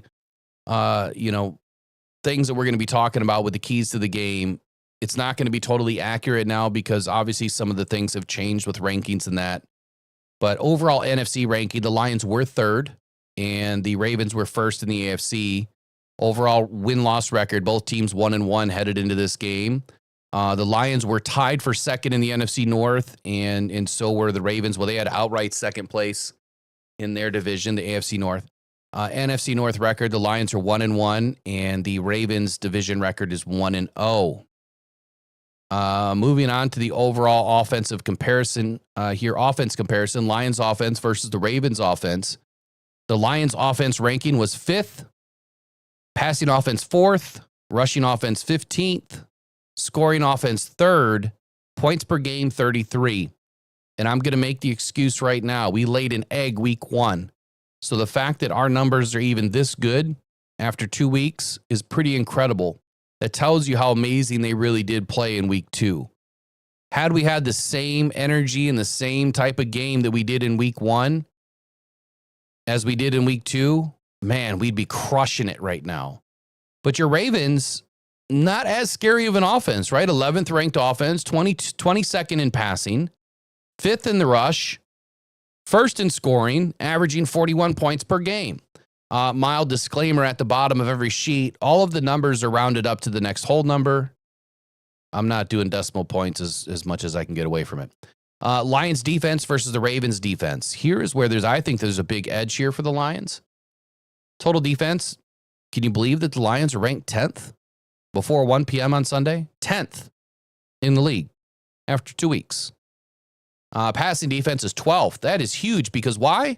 The Ravens are taking the Lions spot for the last 2 seasons at 31st in the league overall total defense, 31st in the league for the Ravens. The Lions' rushing defense is 15th to the Ravens' 17th ranked defense, and scoring defense. Both teams bottom third of the league, 22nd for the Lions, 25th for the Ravens. Lions defense giving up 22nd most points per game. Ravens 23rd. On paper, yes, you are right. The Lions do look like the better team. How about the Lions offense versus the Ravens defense? Here's where I think there's another big advantage. Your Lions total offense rank was 5th versus the Ravens defense 31st. Passing defense 4th to the 31st ranked defense by the Ravens. Lions rushing offense 15th. This is where we kind of have an even match, if you will. But again, I'm going to go back and make an excuse for the Lions that week 1 was just terrible, right? Week 2 was more of who we are. If we can just do what we did in week 2, we're going to be just fine. And I know that's a lot to ask for, but we don't need 5 TDs through the air in this game, hopefully. Scoring offense, Lions were ranked 3rd and the Ravens were 25th. Offensive yards per play, the Lions are ranked 4th, and the defense for the Ravens giving up the 23rd most points per game, which is obviously not good, right? Next up, overall passing and rushing comparison. Lions putting up 379 yards per game. 267 of those is through the air. They're getting 8.3 yards per attempt, 112 yards on the ground per game, and 4.3 yards per carry. On the other side, the Ravens averaging 337 yards per game, 196 yards through the air, passing at a high clip of 9 yards per attempt. That was first in the league before 1 p.m. on Sunday. Rushing yards, 142 for the Ravens per game. And again, I'm going to make the excuse for the Lions. Had we had a better week 1, 112 is not who we are. The Lions should be averaging at least 150 a game. Rush yards per carry, Ravens pulling it up 5.7. That's a great clip. Hopefully Jack Campbell can stop it this weekend. Or tonight, excuse me. Defense versus offense ranking. So your Lions defense 10th to the 11th ranked offense of the Ravens. Passing defense 12th against the 22nd passing offense by the Ravens. The rushing defense for the Lions 15th against the 5th best rushing offense in the league, Ravens. And the scoring defense, your Lions are 22nd worst in the league, up against the first scoring offense, Baltimore Ravens. Defensive yards per play, again, the Lions are averaging the 22nd worst, and the Ravens are first in the league on the offense, or were prior to Sunday's games. Here's where we get into some of the critical points and critical offense versus defense. The Lions' offensive red zone rank is 14th to the Ravens' 28th. The red zone TD scoring rate is 64% for the Lions, which means every time that the Lions enter the red zone, they score a touchdown on 64% of their red zone trips. Why this matters? Well, the Lions are averaging 3.5 touchdowns per game from the red zone. The Ravens are allowing 3.5 touchdowns per game by the defense, and also giving up a red zone touchdown rate of 78%. Those two numbers, or three numbers at the top, red zone rank, red zone TD scoring rate, and red zone TDs per game, huge edge Detroit Lions. But here's what I don't want to see. I don't want to see the Lions waiting to get into the red zone to score against the Ravens. We need to be scoring as early and as quick as possible, which means Morton better be dialing something up by the 25-yard line. Third down conversion rate, the Lions rank 23rd in the league, converting 36% of third downs, but doing a great job on fourth down. 80% of fourth down opportunities have been converted. On the other side, the Ravens' third down conversion rate is 18th in the league, doing a little bit better than the Lions, 42% conversion rate, and fourth down conversion rate of 50% for their defense. Flip-flop it. Let's go red zone defense. The Lions are 23rd in the league, going up against the Ravens offense, 16th. The Lions red zone defense TDs allowed rate, 71%. So it's not a great number. And the Ravens offense, they're putting up a 57% TD scoring rate. Ravens are averaging 2 touchdowns per game when entering the red zone, but this is a little bit of a misconception here. The Lions are allowing 2.5 touchdowns in the red zone. But here's why it's a misconception. What we noticed and what I put on, in the article and the film review of the Ravens is they're not waiting to the red zone to score, right? 23, 24, 42-yard air touchdowns obviously means they're not in the red zone. They're scoring from outside the red zone and at a pretty high clip. So that's what we have to be careful of. These numbers will tell you a different story. The film tells you the rest. The Lions defense conversion rate on third down is 25th in the league, so not great. But the Ravens offense, they're only converting at the 18th best in the league right now. Their conversion rate is 42%, and the Lions defense is giving up a 48% conversion rate. Fourth down, the Ravens offense, 100%.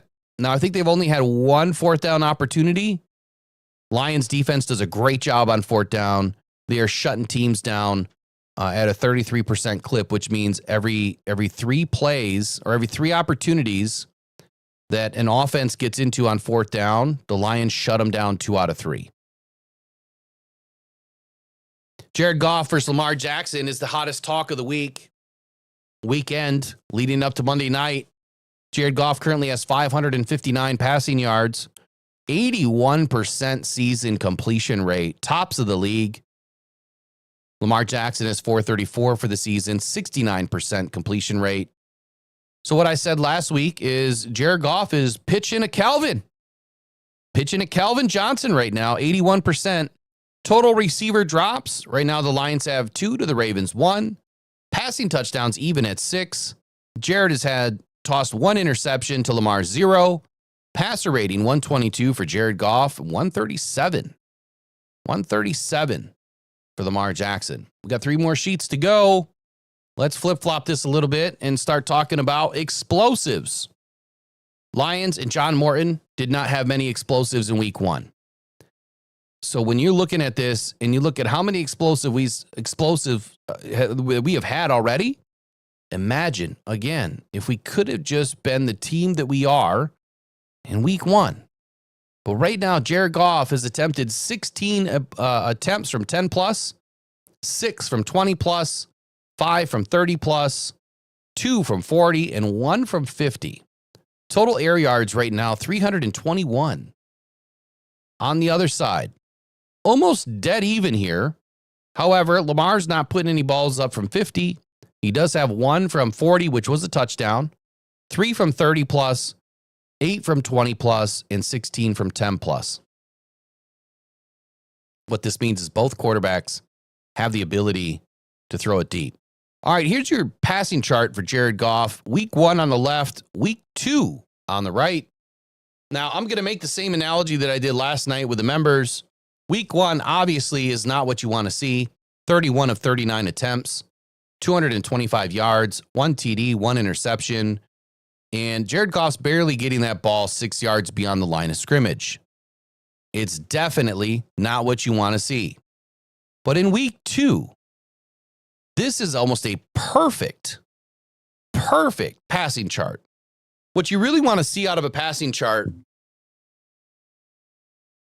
is a peacock tail, right? Have you ever seen a peacock extend its tail, right? It's wide, right? You're casting that wide net, but it would cover the entire scene, right? Jared Goff is painting everywhere in week 2.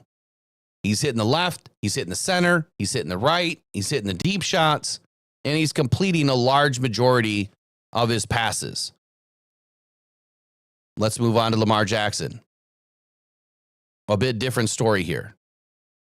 A bit different story. Week 1, again, not really what you want to see. Lamar was kind of putting that ball around the 6-7 yard line. He did attempt a lot of passes, only 19. But he did connect on a couple of deep shots, primarily sticking in the middle of the field. But on the right side, 19 of 29. Again, not great. Obviously, his completion percentage is a little bit down. But when he does reach out and touch somebody, man, that ball's going to the end zone. It's going to a touchdown. 4 TDs on this, in week 2 versus week 1, he had 2.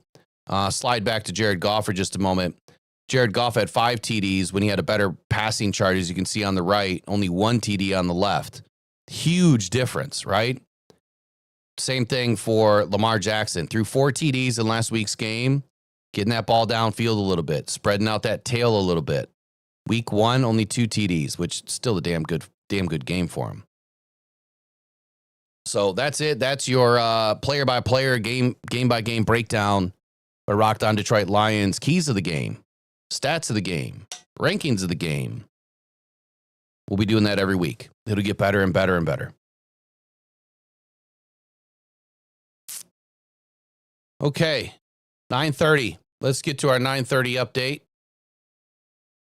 Try to hit this one on time. Almost made it.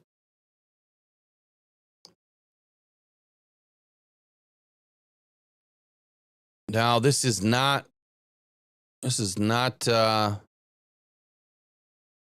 completed just yet, because we still have one more game tonight. Actually, is there 2 games tonight?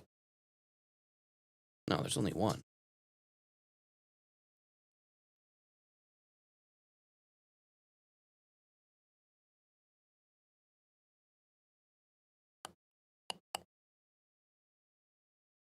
Yeah, just the 1 tonight. All right, so we'll be back here in like 16, 17 seconds. It's game time, Detroit, and you found the right place for the latest Detroit Lions news. So hop on in and take the ride to Super Bowl 60 with Rockhound Detroit Lions. Join Will Rock, Eric Rintamaki, and Riley O'Brien today on the Rise and Grind Morning Show. Good morning.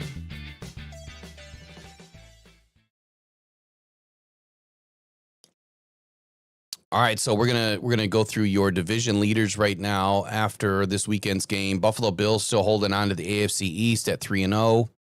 The Cincinnati Bengals hanging on to the AFC North at 2-1. Indianapolis Colts 3-0 atop the AFC South, and the Los Angeles Chargers atop the AFC West at 3-0. Even if the Ravens were to win tonight, which they're not going to, they would just be tied with the Pittsburgh Steelers and the Cincinnati Bengals atop the AFC North. That is going to be a very tough division if both of those top 2 teams right now, the Bengals and the Steelers, continue to win. In the National Football Conference, Philadelphia Eagles 3-0 atop the NFC East. The Green Bay Packers, unfortunately, are atop the NFC North 2-1.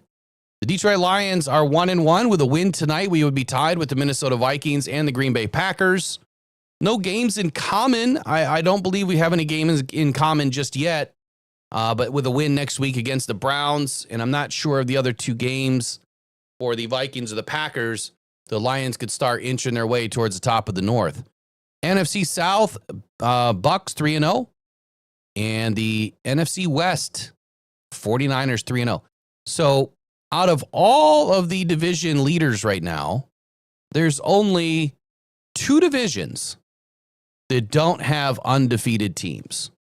And that is the AFC North and the NFC North. That is your 30 at 30. Pressured by Hutchinson, he goes down again.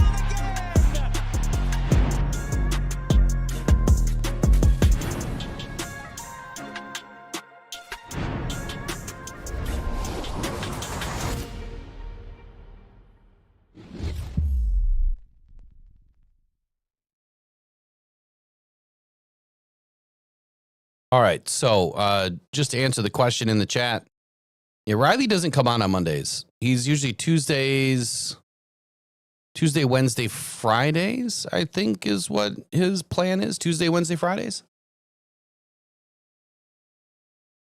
But there's also some days that he doesn't, text me at 7 in the morning that he's too tired, so he won't be able to make it in. Eric should be back tomorrow. He had an appointment this morning that he couldn't miss. No biggie. No biggie. All right, rest of the day here. Let me give you an update on ads, which I'll put in the mods chat for you. I'll put that in the mods chat later on today. just to make sure you guys are all aware how it works. The goal is 75 by 8:30. Of course, if we have enough people in, which we usually do, it's 75 by 8:30. By 9 a.m., it has to be 75%. If we don't hit the first mark, it's 75% of who's in the chat. After 9, it's we don't do anything. We have to leave it up. It's an algorithm thing. So it's not just turn them off whenever something happens. I'll turn them off every once in a while just because of whatever we're doing content-wise. But we have to hit the algorithm marks. Otherwise, it doesn't help us to help you. Does that make sense? Our whole goal is to turn them off. But that depends on the chat. That depends on who's in.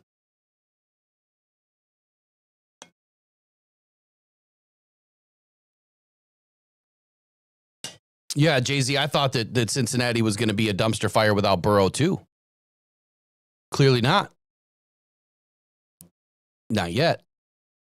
I mean, they look terrible against the Vikings, but it's just one game. We'll see. We'll see what happens. I think if they lose a few games in a row and once they get, knocked out of playoff contention, that's when you might see some fire sales. But I just don't see a whole lot of players that are going to be available from Cincy outside of Trey Hendrickson. I think is about the only one. He's probably about the only one. No, you're good, Maureen. I'm just reminding everybody. We tried to change it to make it make sense.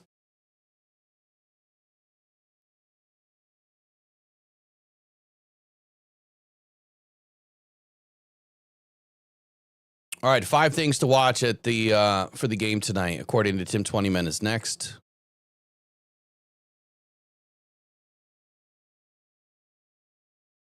Playbook. So every week, I've been developing a playbook, by the way. So I'm 3 weeks late, but there's going to be a playbook. So every day is going to have some sort of a theme. Of course, we're going to have the NFC North report, which is usually handled by Eric. And if Eric's not in, it'll probably be Riley if he's in. Otherwise, it'll just be me. We have the 30 at 30, which will be me every day. And then when Riley's in, whenever he's here, the goal is to hit the half-hour mark, get you guys updated with all of your news, notes, and things going on around the league. And then every day is going to be a theme. So it'll be getting all of the information pulled together for things that maybe matter. And then, of course, it's always talking about, any topics, that we feel should be covered. But the most important topic is you. You are the most important topic each and every day. So I want to thank you guys again, just like I do every week, for being the best part of this channel. You always have been, you always will be. Whether you're a mod, a member, a subscriber, a listener, you're all the best part of this channel. I appreciate you guys helping us grow, sharing it with your friends and family, your Lions family, and we'll continue to grow the channel. We really want to push beyond 10K. We were trying to give away a couple of tickets to a game before the season started. If we would hit 10K, we were going to do that. I still might give some away just because. But now we're going to move into giveaways. So tonight, if you join the live stream, assuming I don't jump on a plane, I'm going to be giving away some mini helmets tonight. And we need to start getting a couple hundred people in the live streams. So share it with people. Let them know, that we're going to be in. We'll have better graphics. We'll have, way better things going on.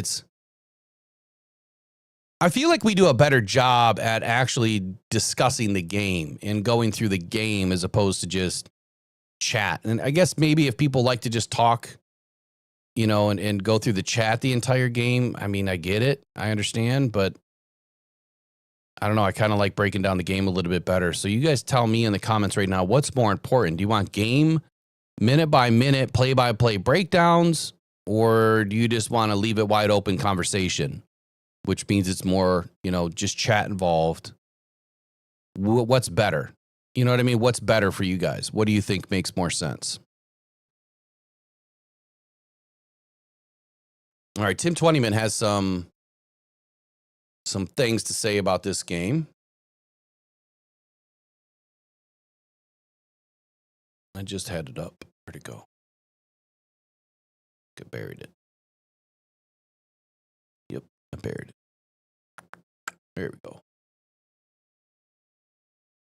Let's see what he said. All right, so Tim Twentyman said, number one, you want to start fast. It's kind of what we've been talking about all week, last week. Get up tempo. In last night's members only, by the way, this was put out this morning at 7 a.m. By Tim Twentyman on DetroitLions.com. Here, I'll put it in the chat for you guys if you want to read it later.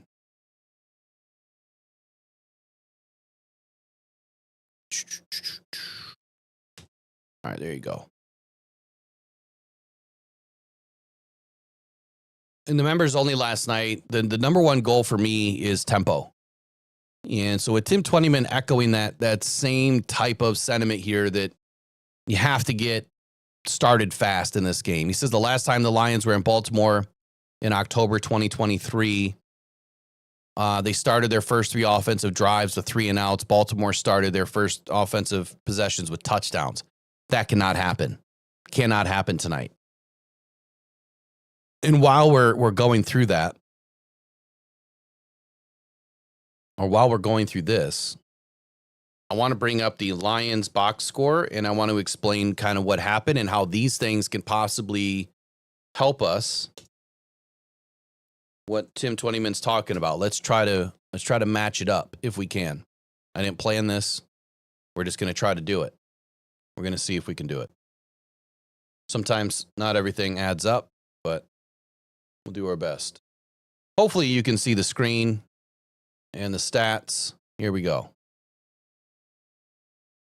All right, so Tim Twentyman said, man, can you guys even see that? Holy cow. I really can't make it bigger because 1/2, I guess I could. We'll just have to do 1/2 at a time. Oh, you let me know. Can you see that in the chat if you're watching it from your phone?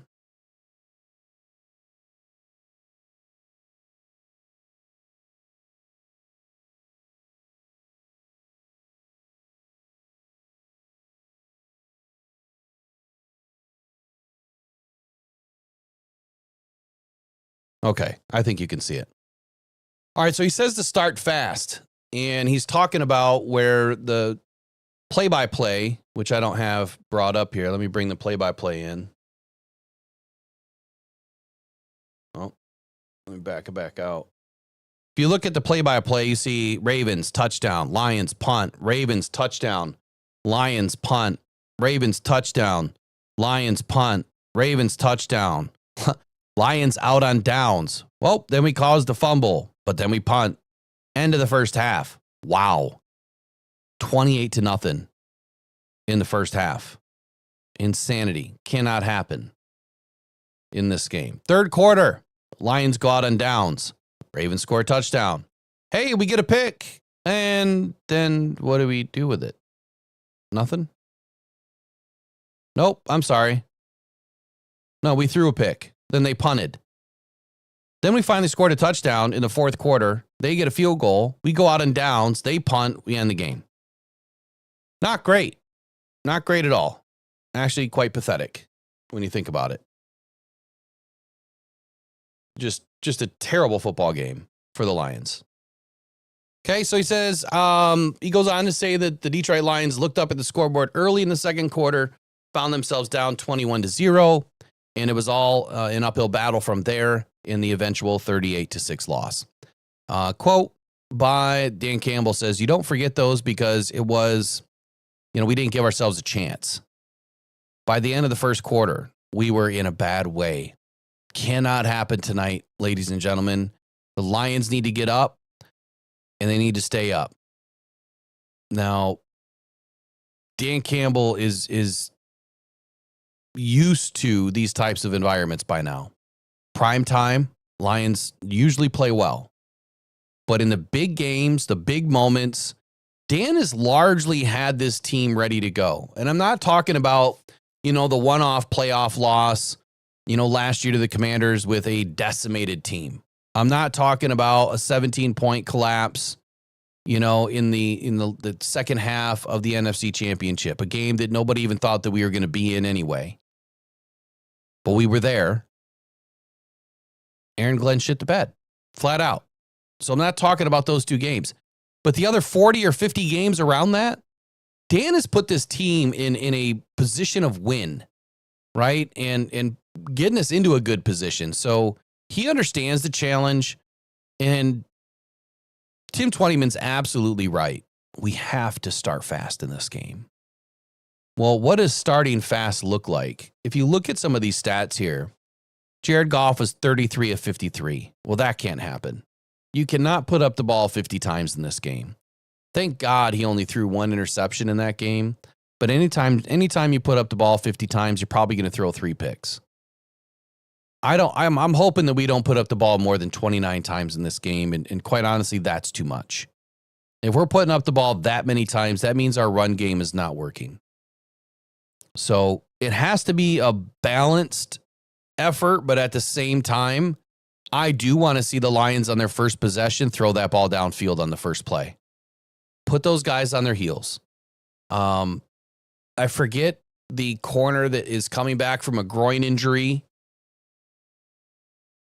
for the Ravens, but you need to test out his groin. You have to make him run some zigzag routes. You have to be able to make him turn his hips multiple times and force him to stop and start and dig. It's going to stress the groin. Am I saying that I want the guy injured again? No. But this is the gamesmanship. This is how you play chess, not checkers. If you're coming back from an injury, you need to go at the guy, right? Because one of 2 things is going to happen, or 3 things. You're either going to win those matchups, or he's going to play pretty well against you, or the third thing, that injury is not going to hold up, and you're going to be able to gash him all day long. And then that's what you do. You force the Ravens to then overcommit, and once they overcommit and they start to bracket, then you go to the other side, and you start peppering the other side. And then by then, the Ravens aren't going to know what they're going to do. You put them in a blender, because then Jahmyr Gibbs gets the football, and he's going to scamper, for 15, 20 yards every time. So take advantage of the opportunities that are presented to you, and I think Dan Campbell does a really good job at that. The reason why I wanted to show you the box score is because of one very important stat, or 2 or 3 really. Look at Lamar Jackson's passing, 21 of 27. 357 yards, 13.2 average. Oh my God. That is insane for a mobile quarterback that is supposed to beat you with his feet, right? It's exactly why this game is not just about Lamar's feet, even though we do need to keep him inside the pocket. The guy can throw the football. No sacks, right? Almost a perfect rating. I think it was a perfect rating. No, it was close. I think 158.3 is perfect. Either way, it was either perfect or really close. But here's the stat line right here. 36 yards for Lamar Jackson in this game on the ground. 9 attempts. Averaging about 4 yards an attempt. I'll take that all day. I'll take that all day. If you're able to bottle him up. Gus Edwards went for 64. Justice Hill had 46. Lamar had 36. That's 146 yards on the ground. Well, that can't happen today either. If the Lions are going to be successful against the Ravens tonight, it's going to be keeping the Lions rushing game under 100 yards. It's going to be keeping the Ravens passing game under 7 yards per attempt.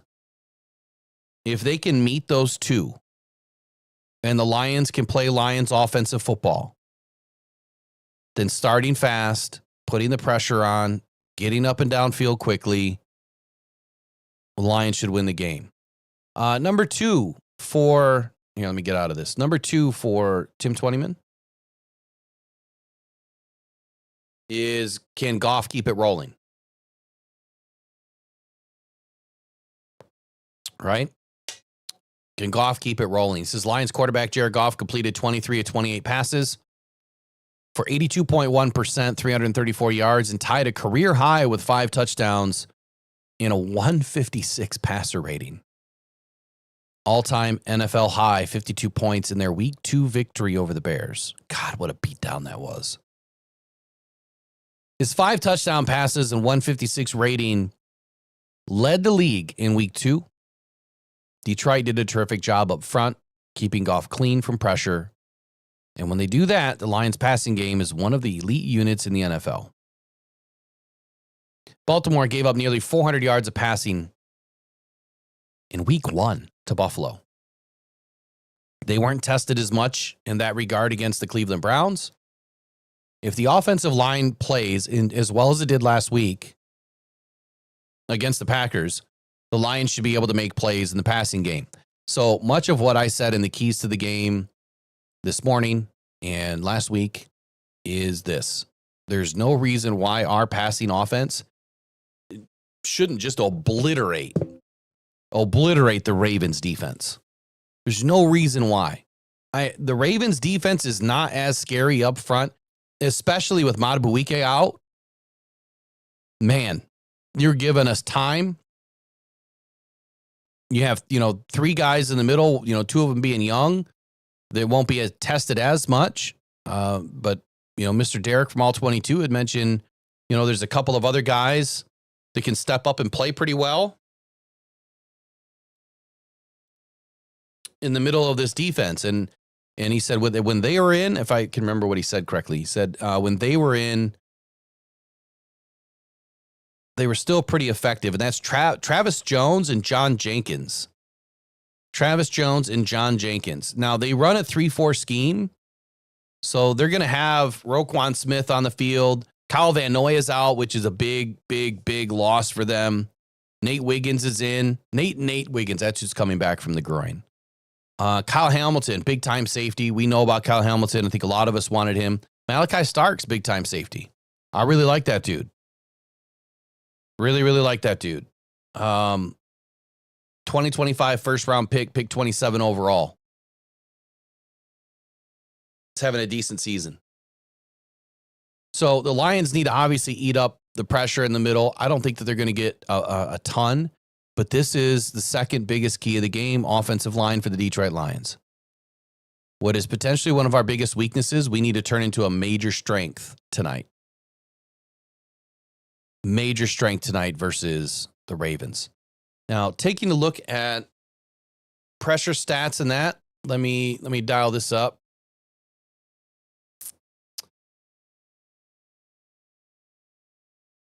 I've got so many stats available now. Like once I get warmed up too, it's taken me a few games to kind of get things back under control. But once I start get rolling, man, these sheets that I've created are going to be fun. They're going to give us a ton of information, all at our fingertips. We'll be able to give you just about every single stat. Here, you know what? I'll show you. You guys are going to think I'm crazy. I am. I am nuts. I'm nuts about football. Now, this one is not my,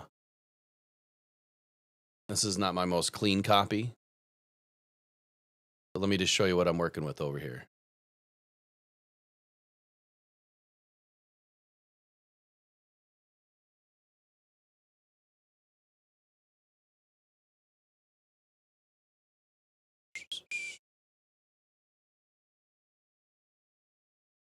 Let's get rid of that border.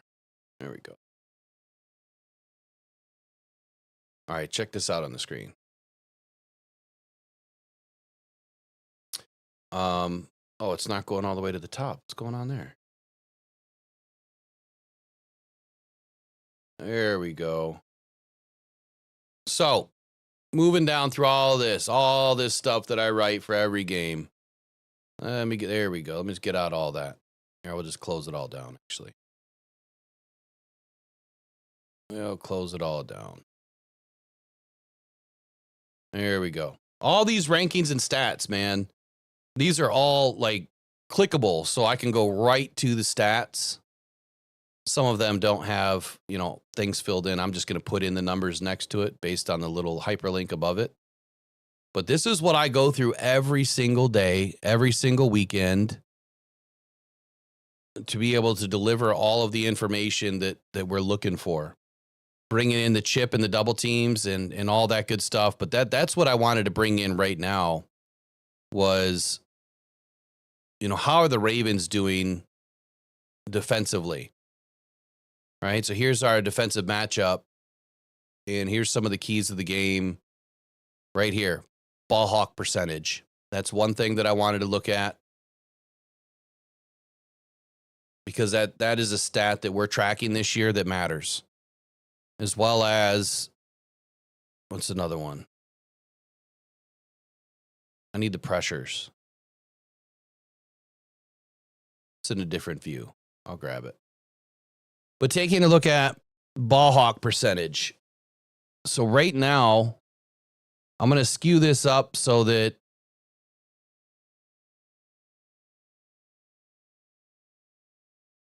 oh, you know what? They need to allow me to qualify defenders only. There we go.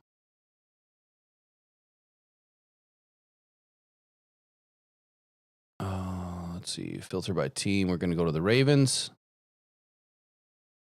All right. So Marlon Humphrey right now has got a 14.3% ball hawk percentage. Kyle Hamilton, 20% ball hawk percentage.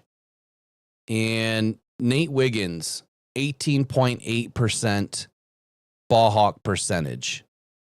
If you look at the entire league, minus some of these, you know, messed up numbers where you've got some offensive linemen or defensive linemen, you know, 200%, 100%, like that's because they don't have enough snaps.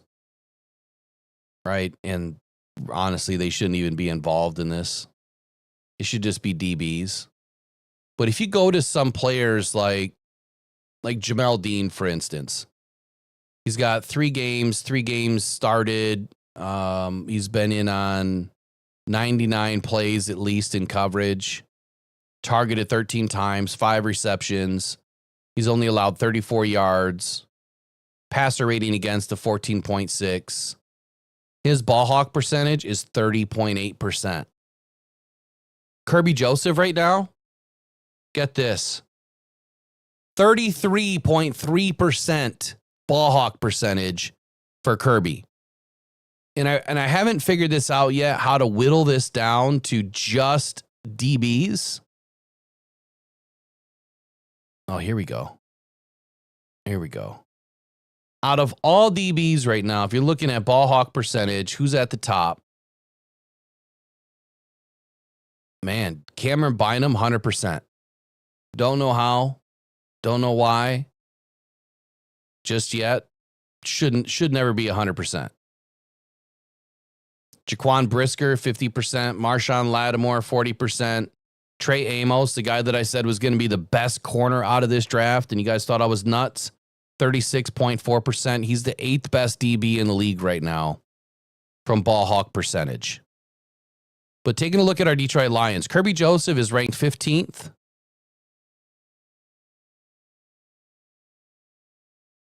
And where's Branch? Kirby Joseph is 15th. Man, where is Branch?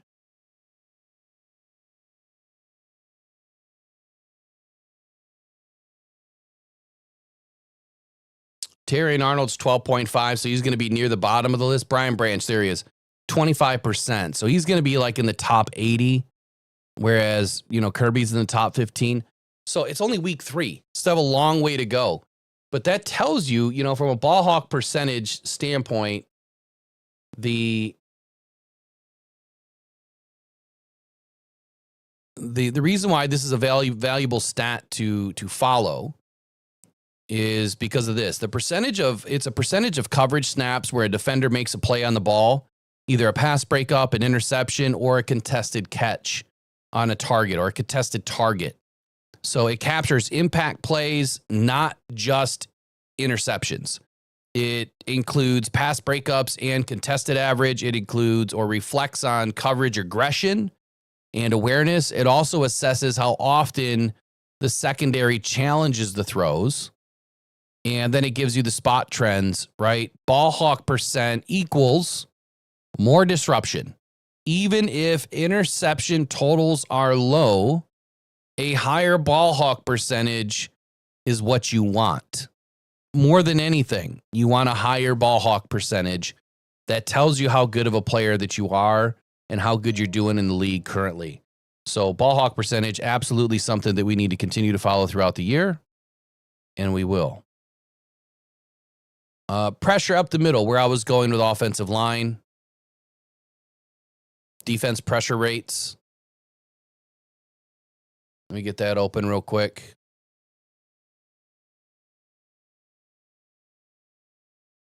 Baltimore Ravens. I can't select two teams. Why not? Here we go. Yes, I can. Detroit Lions. Nope, I can't. Quarterback pressure rate for the Baltimore Ravens is currently 31.4%. They're allowing an average time to throw of 2.88 seconds. That's not bad.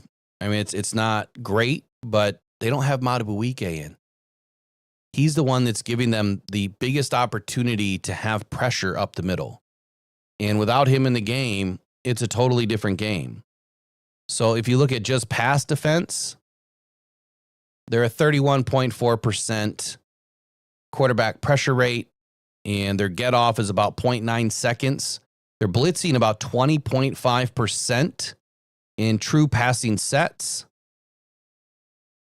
Again, I like those odds. That was last season, by the way. This season, Baltimore Ravens right now are 32% quarterback pressure rate. So from year to year, they've pretty much stayed the same. They're blitzing at 17.5% in true passing sets, and they're allowing a time to throw of 2.91. So from a year-to-year snapshot, they're about the same. If anything, they're a little bit less in blitz, just a tick higher in pressure.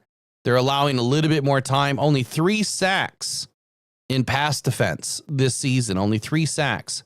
Against the run, they've allowed 3 runs of 10-plus yards. Again, no Madubuike. They've allowed 3 TDs on the ground. And they run a light box 60% of the time. They stack the box 22% of the time. And those are all things that if they do that tonight, those are all things the Lions are going to eat up. So big figures to watch for the game tonight is, how thick is the box going to be? Are they going to stack it? And if they do, is Jared Goff going to be able to go over top of them when they make their mistake? I know I said that I was going to open up phone lines. I totally forgot. I forgot to turn on the signal, the bat signal. But I do plan on being on a little bit later on today to do some more recaps when we get some more information. We got some more content coming out today. I was hoping to get it all out over the weekend. Just got buried in things to do. But we're trying to free up. All right. I got to check out the flights and see if I can't make it happen. Otherwise, join us tonight. The thumbnail will be up shortly just in case. I hope you guys have a wonderful Monday. Detroit Lions, Ravens football. It's going to be a big game, man. This is a game that we have to win. Our special teams really needs to show up. Communication has to be big. The Lions need to swarm to the football. Like, these are all very valid keys to the game that Tim Twentyman also brought up. Same stuff. Communication, offensive line, swarming to the football. I call that being a hive defense. And special teams, we have one of the better special teams units, all 4 levels in the game. They have to play big tonight. I'd love to see Sione Vaki get back in and get a hat on a ball, man, and pop one out. I'd love to see it. But more importantly, I hope that we get out of this game. I know that we're going to get out of this game relatively healthy, right? That's the most important thing. Let's get out of this game healthy. Let's get a W. Let's get to 2-1, and let's get moving towards the Super Bowl, man. Like, that's where we need to be this year. We need to be in Super Bowl 60. It's time. So stand up, One Pride. Get ready for tonight. I'll see you guys hopefully tonight. Otherwise, I'll see you at the game. You guys take care. Go One Pride, go Detroit Lions. Don't forget, leave a comment in the comments when you leave. The chat never leaves comments in the comments. That would be really helpful. Even if you just go over there and put in a One Pride or a Go Lions or something, throw it in there. That'd be really helpful. And if you haven't subscribed, please subscribe today. And I see Brent Lighten in the chat. Brent, hopefully you got my email. I apologize about what happened. I thought that you were a member already. What are you waiting for? It's $3. We'll see you guys later. Have a good day. Let's get that revenge, says Brent Layton. I agree, man. Let's do it. Take care. Bye-bye. Pressured by Hutchinson. He goes